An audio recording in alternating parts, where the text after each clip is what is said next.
Then he went to some women, not all women, just a few, and said, you're the kind of women that want to do good at the same time you're trying out new fashion. And perhaps 100 people bought this pair of shoes. Now something interesting happens. Because this woman, this fashion-forward woman who bought the shoes because she wanted to tell herself a story about being a philanthropist and a story about being fashion-forward, walks into her friend's house. And there is a social contract, unwritten, in the United States, that if your girlfriend got a new haircut or has a new pair of shoes, you have to say, oh, that's so cute. Where'd you get it? You just have to say that. If you don't say that, you're being really rude. So that's an affiliation thing. I see my friend. We're going to talk about this. And then the status thing kicks in. Because the woman who wanted to go first looks at her friend and says, oh, yeah, I'm better than you. I'm a philanthropist. I bought these shoes and something good is happening for someone else because I showed up. Why does the woman want to say that?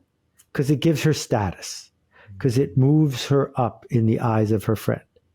Now her friend has a big problem. Tension is created.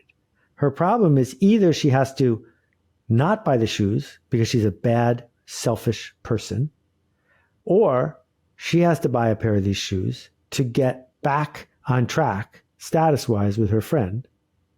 But as soon as she gets the shoes, now she wants her other friends to ask her about the shoes. And so the process continues.